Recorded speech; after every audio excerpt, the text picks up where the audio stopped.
Qardaşın gördü neynədi? Eşitmirəm. Hadi saxla da. Gel söndürürüm. Saxla, söndür onu.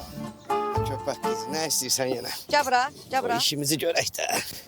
Hə, Gördün qardaşın neynədi? pulu deyirsən? Ay sağ ol. İnanırsan işçi onu fikirləşirəm ki, aynı o pulda bizim də haqqımız var. Əlbəttə var. Bəsdir də. Qoy mən də yaşamaq istəyirəm də. Mən də ailəyəm də. Mən də kimisən qızıyam da.